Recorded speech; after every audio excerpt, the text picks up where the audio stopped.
Hello and welcome to Talks, our first Talks of the year. I'm Kimberley Dondo, and in today's episode, I'm joined by Lois Vallely, Chief Reporter, and Dan Cooper, News Editor. Yay! Thank Yay. you both for joining me. I didn't do a silly title. You didn't. Well It's a New new Year's year, resolution. new New you. start. Yeah, taking But queen everything of more money seriously. marketing, really. Oh, you couldn't resist.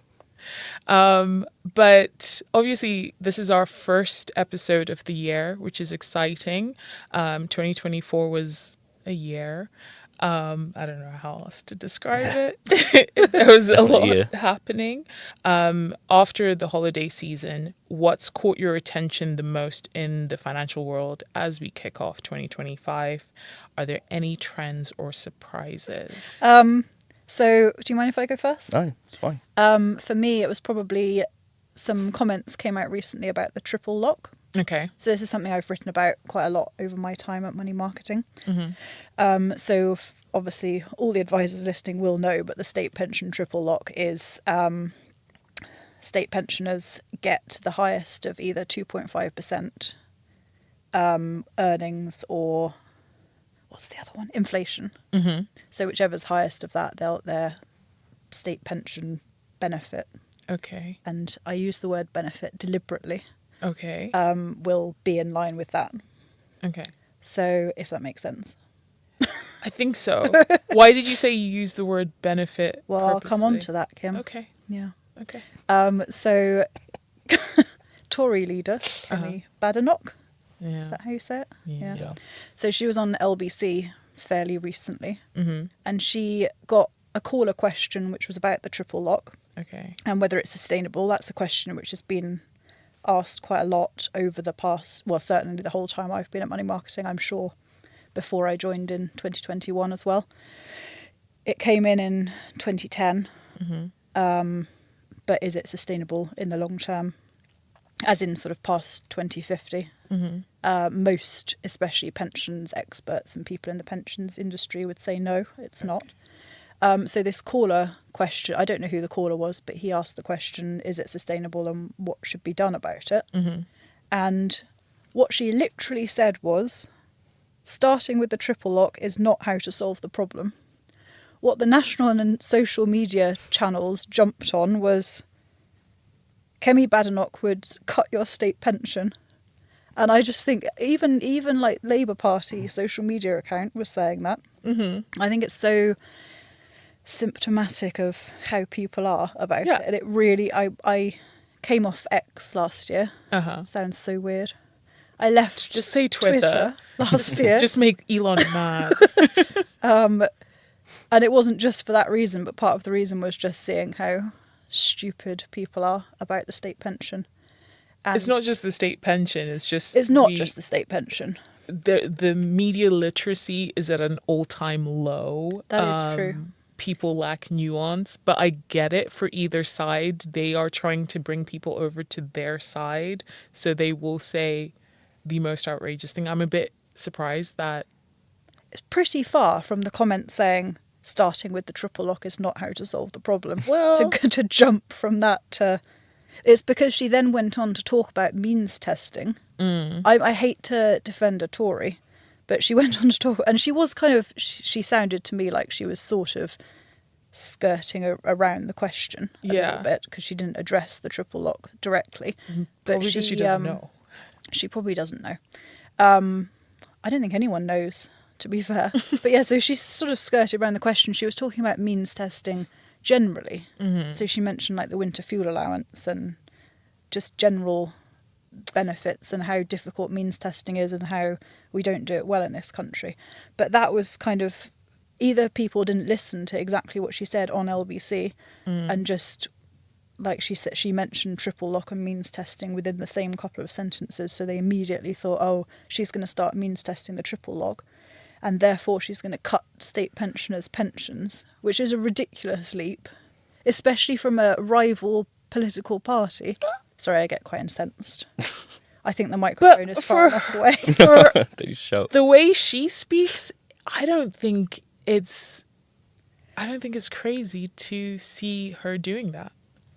It's not, but okay, one, so I've written a opinion piece about means testing the triple lock and how, based on conversations with pensions experts, it's not just my own opinion, I don't think that would work anyway. No. So, but that's kind of a side point from just, yeah, sorry, I'm getting on a soapbox about it now. I'll back off.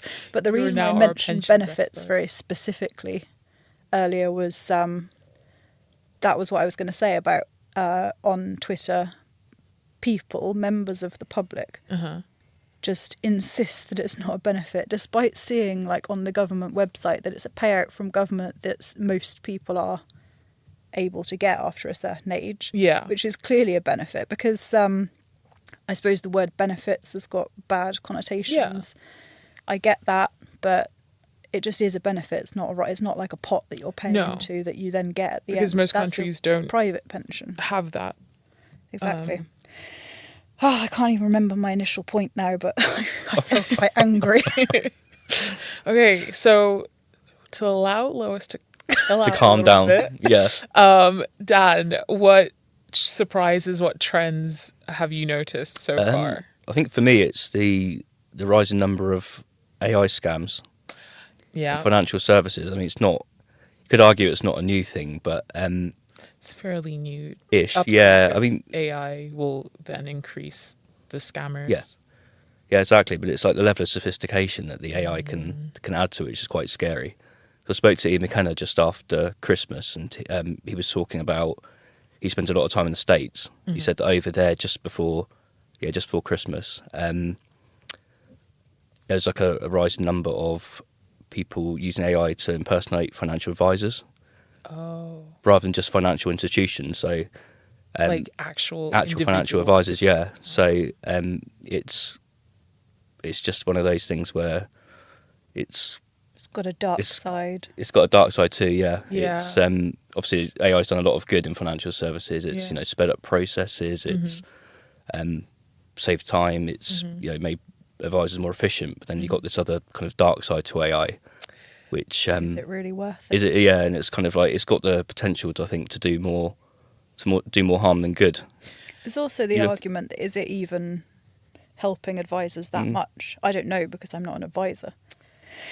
And I suppose it's kind of the same in most job role. Well, most sort of. I'm actually just speaking about journalism and advice. It's kind of similar. Like it can help you with a couple of tasks to maybe make you more efficient. But is it really helping that much? When I yeah. talk to advisors, all they say is that it cuts out some of the admin, so they have a bit more time to talk to. I their think clients. I think that all adds up though, because for me, there's a lot of tasks that I used to spend a whole day doing Yeah. that using AI has cut in half.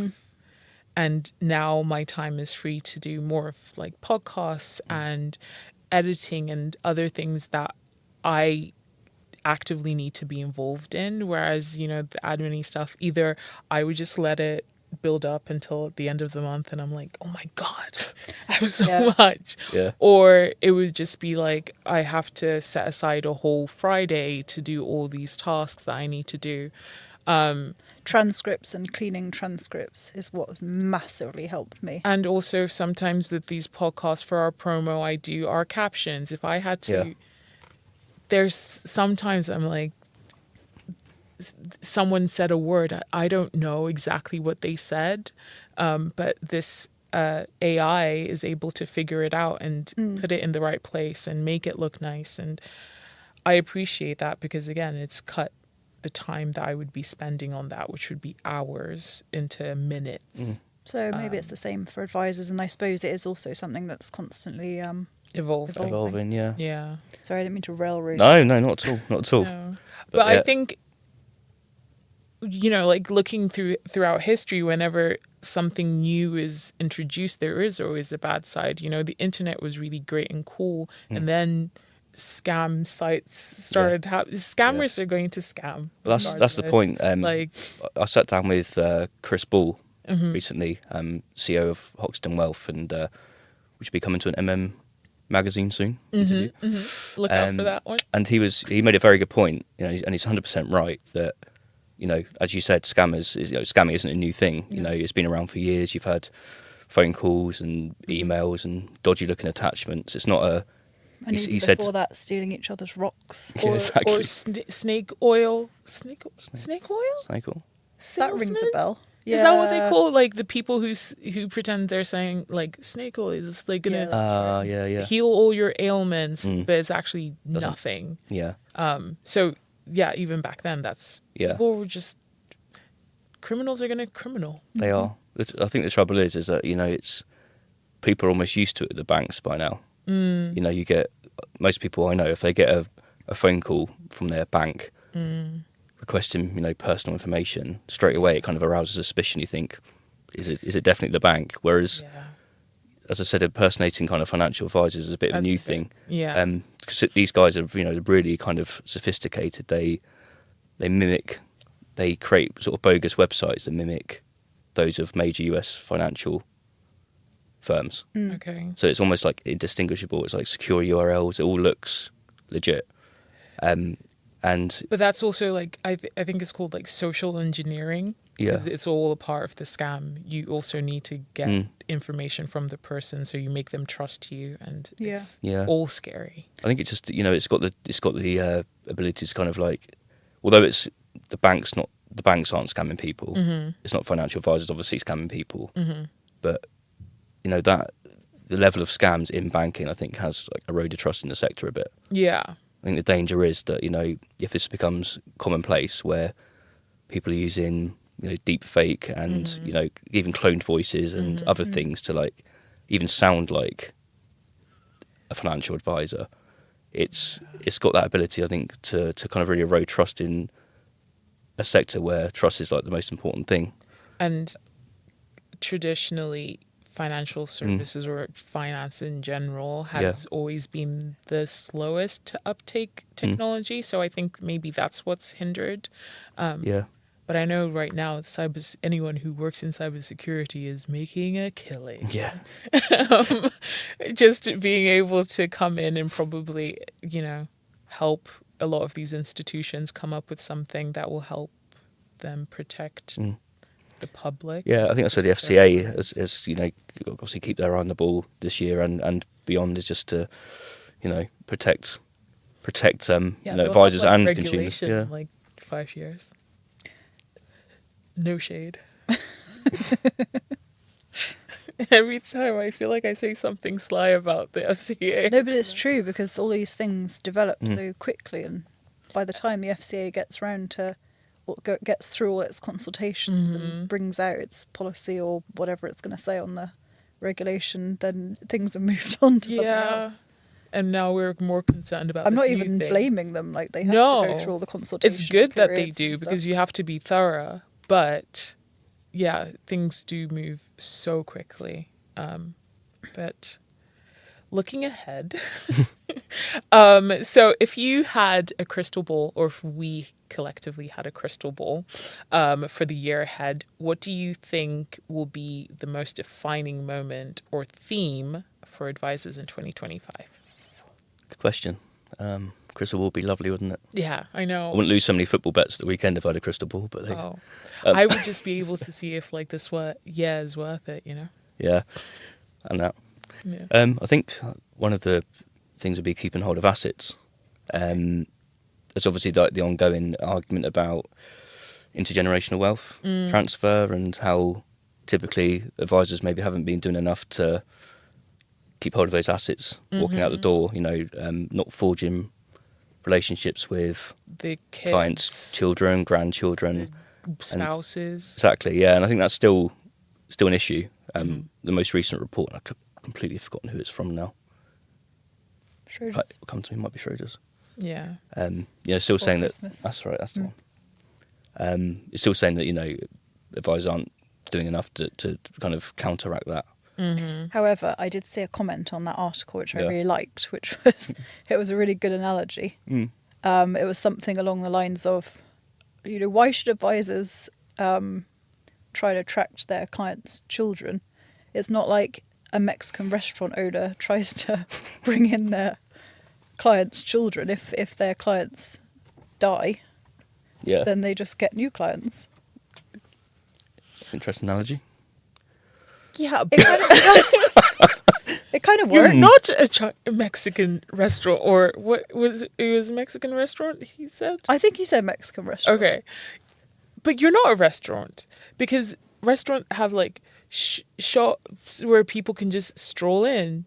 Most financial advisors, do they have like a high street office? That's another interesting It is. question. I know isn't it? there is Completely one that new opened strand. 2 years ago in my village, Yeah. and I noticed it because I was like, "Whoa, financial advice!" I understand. There are a few.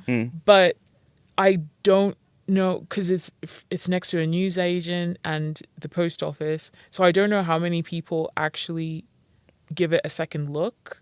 That's a whole new debate about whether advice firms should have high street offices or not. I know a few with high street offices. I know some that hire office space for client meetings. Yeah, I know some that have like a special room in their house that's basically their office that they have client meetings in. People do it purely virtually. People go to clients' houses. So I don't know what the proportions. I guess if you're a newer firm, you're probably starting at home now Yeah, you're probably Yeah. not going to be buying and office renting space. the office space somewhere. Maybe when you're more established, you can have that kind of presence on the Yeah, physical presence. Yeah. yeah. But I don't know. Like it, for me, I think I would probably start at home and then build my business, and whether I want it to be somewhere where I have a physical office, if it's necessary. Yeah, I don't know if.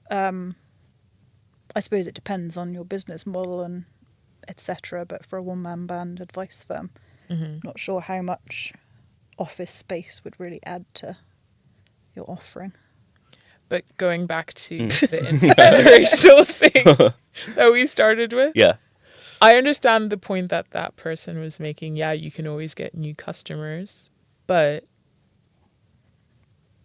Why turn away an easy way to get new customers? I remember speaking to an advisor who said the way that he promotes intergenerational, I don't know, relationships is that every year he has a barbecue where he invites his clients and their families, and if they have like older kids, they can bring their young children and their partners, and then him and his partners, his firm, they can all like mingle and talk to them, and then you develop that relationship that way. And it doesn't seem that difficult. Yeah, No.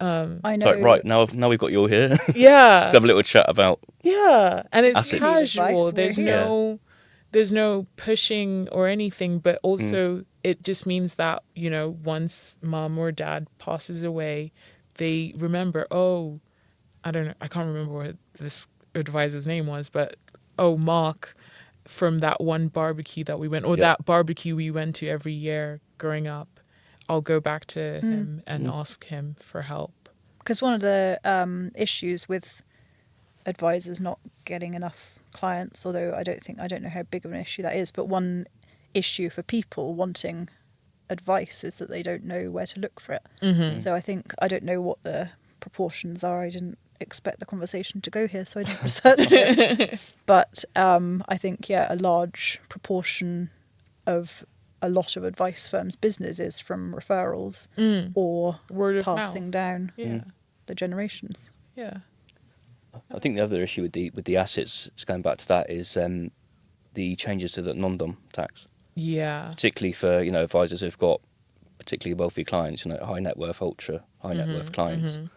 And obviously there was this talk of a kind of a mass exodus of millionaires Quite a few abroad. have, Yeah, I think a few have already, and there's talk or maybe about, they've just changed their main address or something. Yeah. I don't know.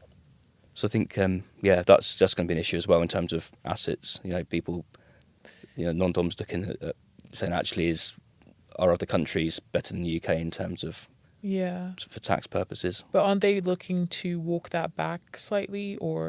Yeah, I think it was in Soften Davos. it. Was it Davos last week? Rachel Reeves announced they were softening the rules a little bit to. Bring your millions here. We don't care anymore. No, it was something to do with the temporary repatriation facility, I think it was, and just kind of easing the tax on that. But yeah, somebody made an interesting point. I got a press release this morning saying that there was a rule where effectively non-doms could leave the UK now and then come back in 10 years' time and qualify as a new UK resident, I think. Should have read press release properly. Yeah, first, but no. it was some kind of like rule or loophole where you go away for 10 years, come back, and then pay less tax, which is an interesting point. It's quite a big loophole. It is quite a big loophole, but yeah, I think the combination of maybe not engaging with family members as much, the non-dom exodus, if that's still happening, I think that's got real ability to kind of like concern advisors and see those assets walk out the door. Yeah, I don't see any. I don't think there's any harm in trying to cultivate a relationship, whether it is. It doesn't even have to be a barbecue. It could just be a initial meeting with the family. Yeah, true. See what, because also I think maybe for the advisor, just from speaking to advisors, it's also helpful for them to understand the whole family's financial picture, because sometimes even like between spouses, they're not being completely transparent about their financial situation. I find that incredible. Imagine hiding money. You from would your be spouse. surprised. Can't imagine. I mean, it's like the number one cause of divorce. I mean, I don't is, have like, money to hide finances. anyway, but But it's not even like hiding money. It's just like No, I know. how you spend it or what your pension. what was the status story is. of the Oh, yeah, that the pension one. pensioner? Yeah, where the wife just decided I don't need to contribute And into didn't my tell pension. her husband. Didn't Just tell her thought, I'll just husband. live off my Yeah. my husband's pension. And I can fully see that. Why? Because, well, going back to the pension story earlier, people don't know about pensions. We're lucky that we work in financial services, so we are more aware, but a lot Or of I'm people lucky that I aren't have aware, my dad who also understood who told pensions. me all about pensions and Yeah. insisted It's one thing. that I get on top of them. Yeah. That's one thing not understanding pensions. There's another one altogether, isn't it? Going, don't really fancy paying into mine. I'll just live with someone else's. That's all right. I think a lot of people are like that because Yeah. they're like, I have the state pension. So why am I contributing into this? We already have a house. We're comfortable. How much more money? Because again, that's why you need a financial advisor, because you don't actually really realize how much money you need to comfortably You need a retire. hell of a lot more than Yeah. the state pension. You're like, whatever my paycheck was, surely that should be fine. But then, other costs come up. Yeah. You're at home more when you retire. When do you want to retire? What do you want to do when you retire? Like, these are all What kind questions. of retirement do you want? Yeah. So, yeah. But, Lois, what's your crystal ball? I have two. Okay. One's quite brief because I've spoken about it quite a lot before, but it's just that I really think vulnerability is going to become A big topic. bigger and bigger because, I mean, I'm getting more and more comments and having more and more conversations with people about recognising vulnerability within your client base, Is there how an difficult FCA it is. consultation paper? The FCA is definitely looking at it. Yeah, Okay. I don't think there's a consultation. I've lost track of the consultations a little bit. I have don't too think there's many. one specifically on vulnerability. Mm-hmm. Don't take my word for it. But it's definitely something the FCA is very keen on. And when I spoke to the FCA back end of last year, at some point, I think it was not sort of October time, I had like a press briefing with the FCA and asked them about vulnerability, and they were saying it was something they were really going to be looking at this year. So that's definitely one. I won't go into huge detail because, as I say, I've spoken about it a lot. Our features writer Amanda has written about it a lot, but I really think that's something to look out for. And then a sort of left field one. I wonder if this switch to a 4-day week for advice businesses is going to become a trend that we're seeing more. I noticed that a company called Arman Financial said they would introduce a 4-day working week to try and attract younger advisors to their business. And I know that last year, I think it was the summer last year, Chancery Lane did the same, but to help parents and grandparents with childcare, giving them an extra day where they don't have to. I also need I know. Well, I mean, it's for everyone. It's not just for parents I and know, grandparents, but it was sort of to help the parents and grandparents within their firm, Okay. and probably to attract younger advisors as well. So I just wonder if, I know that's only 2, there's probably others that we haven't written about. I just wonder if that's going to become more of a trend within advice. It kind of makes sense for advice firms, I think, to have a 4-day week. Yeah. I mean, I also wonder whether it's going to become a big trend more generally. I don't But know. as this is a financial advice podcast, I'm Yeah. talking about advice firms. I don't know if it will be a big thing because I see a pushback on even like working from home. So I know there is, like, we are dangerously creeping back to, Yeah. dangerously is a bit strong, creeping back It's to dangerous. 5 days in the office. I'm just saying now I'm not going to do that. I can't imagine how I did before. I would not have I know. taken Look this back job now and you think, if I was going to have to do that. Every day waking up at 6 a.m. That's I can't believe I did that for 5-6 years, like, how was I functioning?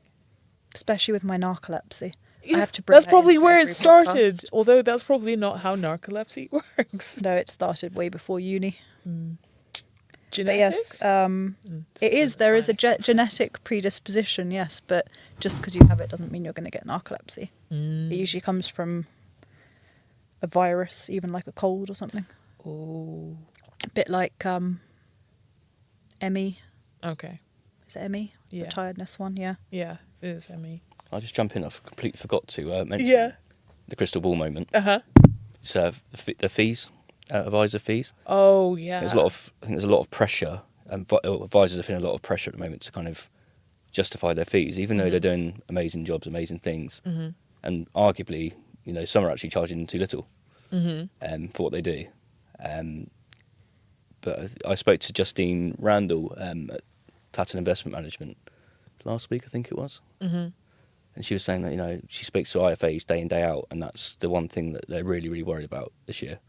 Kind of the thing that's keeping them up at night is trying to justify their fees and show evidence of what they're doing for those fees, to be in line with Consumer Duty and other requirements.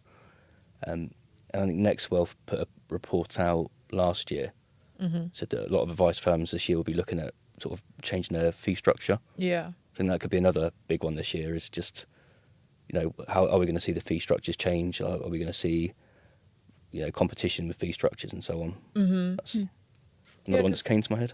Yeah, no, I think it also ties into like Yeah. different advisor or like the client you're trying to target. So if you're trying to target a younger client base, maybe you do have to look at your fee structure, and maybe you need to think of more of a subscription model. Yeah. But yeah, I think it will be interesting to see new firms or different firms come up with different models. Yeah. Is there restriction on how they can charge their fees, or like are there like sets of rules like you must do this? I think there are guidelines, aren't there? I don't know if rules as such, but yeah, it's some are going to a subscription model, some are staying with percentage of assets. Yeah. And there's obviously a huge kind of debate about what the right one is, and if there is a right one, or whether it's a completely different model. I'm not sure my car's even an asset anymore. No, I mean, mine definitely isn't. Oh, I love my car though. So do I, but it's falling apart, mine. I need to get more assets. Yeah. Am I Greg stock? Oh yeah, So, yeah. That is not financial advice. I think That's not. I know. Let's make that clear. That was just a Throw random away COVID purchase. Don't listen to me. But so moving on, I guess let's do something a bit fun. No, actually, before we do the fun thing, Let's not do anything fun. let's talk about one news story or feature that we've covered or we're going to cover that you think advisors can't afford to overlook, and why. Dan, do you want to start? Oh, okay. I was going to let you go first, but that's fine. Chivalry. You're on a I think- roll. So I was like, go. I'm on a roll. I think without a doubt it's IHT on pensions. Yes. It's been, obviously it was in the budget, which was I lost track now. It's October. October Yeah, 31st. It of was spooky. 30th of October. Oh yeah, the 30th. Halloween. It Halloween was budget, wasn't it? Halloween. Oh, it was Halloween, of course Yeah. it was. I Spooky budget. That's why. Yeah. That's why I remember Of it course it was. Yeah. specifically. But yeah, obviously it was first mentioned then, Mm-hmm. 3-4 months ago, and it's still, almost every day you get a different comment from an advisor. I think the consultation has just closed on it, Yeah. and just about every firm that I've spoken to, every advisor I've spoken to, is like, it's a bad idea. And just about everyone's either urging a complete rethink and to go back to the drawing board, or at least kind of put some measures in place to mitigate it, because it seems to go against everything the FCA is trying to do in some respects. You talked about vulnerability, and you could argue that following the death of a loved one, people are just about at the most vulnerable. Yeah. And all IHT on pensions is going to do is just delay the process, make everything a bit more complex. And perhaps if there's inheritance to be passed down, that's going to rather than 6 months or sooner, it'll be a year or longer. And I think it's one of those things that it's just Isn't it's it to try and incentivise people to save into their pension for their retirement rather than to pass money on down to their children? it's to save money to their retirement, yeah. But I just think the vulnerability side of things, it kind of goes against that. It's going to lead to poorer outcomes for consumers, which again goes against the consumer duty guidelines. For me, that's probably the biggest thing for advisors. Yeah. I don't know though, because I think people should be spending their own pension pot or retirement money, however they've saved it, rather than saving it all for their children. And I say that as a daughter of retirees, I was going to say, not expecting any Yeah. inheritance. I just hate that whole mindset, without getting back on a soapbox again about something else, which I Yeah. feel like I'm doing a lot this podcast. I can't stand people with that mindset of No. like taking into account inheritance they might get from their parents as part of their Yeah, it's not nice. financial future. It's not nice, but I can see it being a symptom of the time that we're living in. very grabby and horrible, and you're kind of I don't almost think wishing it's- your parents' death. Okay, It's sad. Okay, there's definitely some people who are just like that. They're just waiting for their parents to pass or their grandparents to pass so that they can get their piece of the pie.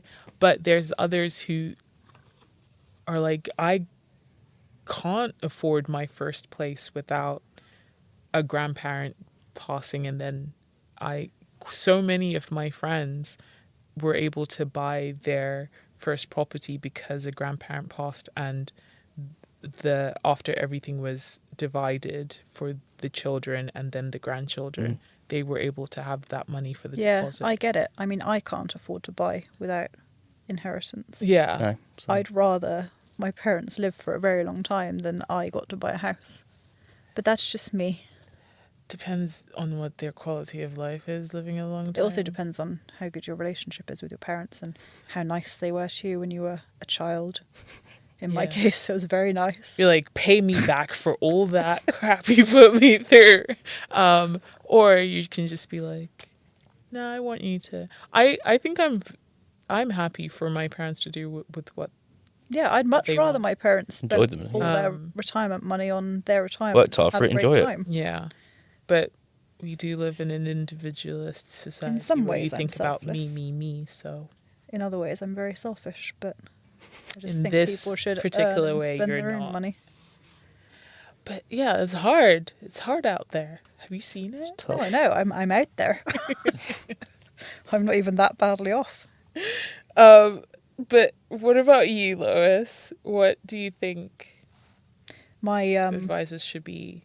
topic is a bit of a switch from what we've just been talking about. Okay. And we have already touched on it actually, because it's so I did this podcast with Sarah Coles from Parmenion recently. Yes. She's their head of cyber and resilience, and it was all about cybersecurity and what advisors and advice firms should be looking out for. Mm-hmm. I do think it could have gone in my answers for key trends for the year. I think Mm-hmm. cybersecurity is going to be a massive one, Yeah. as Dan mentioned earlier with the whole AI. AI thing, but also just generally. So Sarah was telling me, well, also it's kind of obvious. Like it's no longer. I know like massive firms get into the headlines when they get hacked. Like TfL. yeah, there's been quite a few. EasyJet I think got hacked recently, or like last year. But yeah, there's been. I think it was all the airlines because they were all grounded for a day. It was chaos. So there are obviously those ones make the headlines, but it's no longer just big firms being targeted. It's not like Sarah was saying. And also hospitals. A lot of hospital trusts got hacked as well. Yeah. It's not just like in the TV shows about hacking where it's someone in a hood in a dark room hacking one big firm anymore. Because that's not actually how it works. Exactly. It was. Sarah said like it could be the case sometimes, but it's very unlikely that a hacker would put all their resources into hacking one firm. What it tends to be now is bots searching the internet and systems and devices and so on. And finding weaknesses. And she said around 50% of web traffic is thought to be bots now. Really? Well, So they're going... we've so had that our means fair that- share of bot attacks. Yeah. Which is always scary to wake up to. 50% though. That's I think it was. crazy. I think it was 50%. Yeah, because have you heard I of hope the I'm dead right and it wasn't internet theory? 15%. Listen to the podcast and you'll see whether it was 50 or 15. Have you heard of the dead internet theory? No. dead internet. No. Yeah. So it's a theory, or actually it's kind of already happening, especially if you look at X, where Twitter. there's so many bots now out there, like AI generated bots as well, that they'll all just be interacting with each other, especially when you look under like comments. It'll be an AI ad and then under it's just loads of bots and they're like interacting and engaging with each Creepy, isn't other. it? And that's what the dead internet is that Oh. you won't actually know who is real, and the majority of what is on there will just be all bots and AI. That sounds Really? very apocalyptic. Dark side of AI. See. It also sounds a bit like I can't remember what company it was, but they've come up with this AI granny. Have you seen that? No. So it's a AI granny. I saw the ad for it. I think it was on amazing. Instagram when I had Instagram still. Yeah. And she's supposed to like be on the phone to hackers, keeping them away from people who actually might be hacked. Okay. And she, in the advert, she says something like, "I've got all the time in the world." That's so scary. And then someone had commented under that advert post going, imagine like what it will be like. Well, it probably already happens when hackers also have AI people and they get on the phone to the AI granny and they're just locked in this eternal Never get off the phone. conversation, Never. like dead phone calls. Like, Oh my god.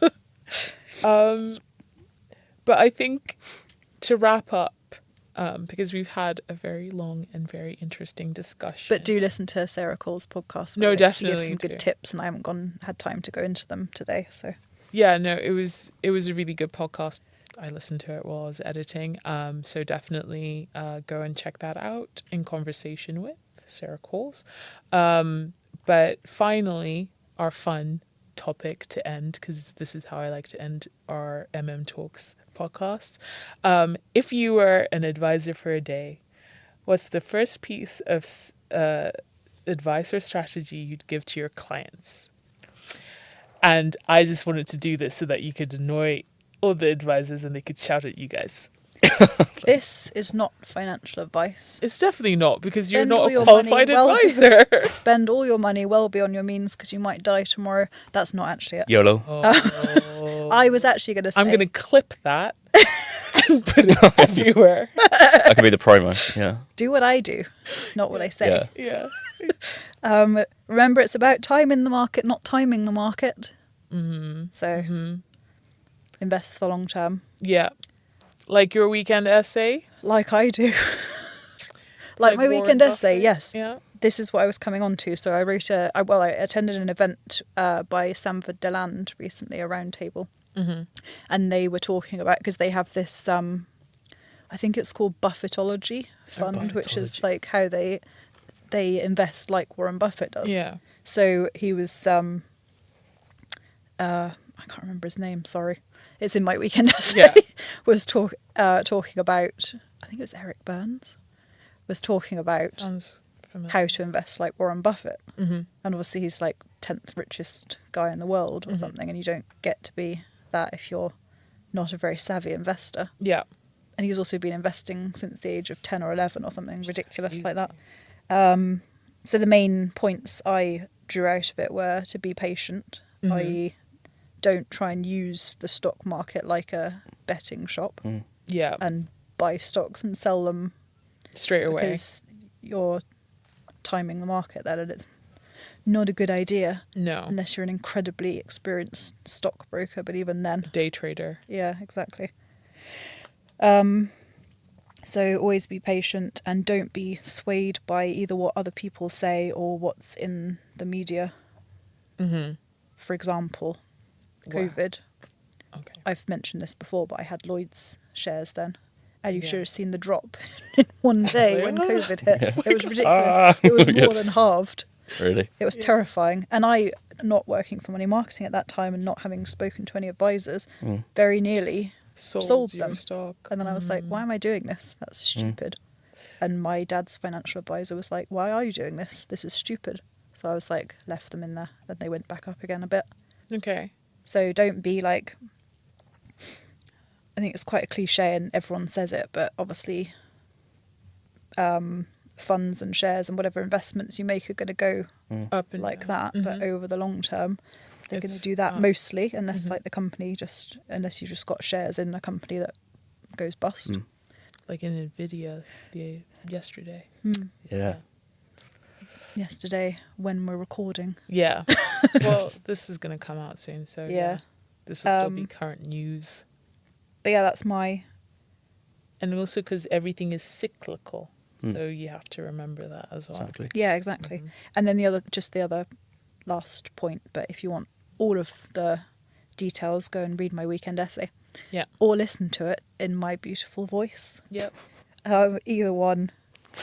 Sorry, the last point I was going to make was, he said, make sure you invest in businesses that are led by someone with an interest in the business, preferably financial, rather than just like career CEOs who are basically consultants who go around and become CEOs of They businesses. just go in and go, do we need that person? No, fire. Yeah, exactly. They just cut.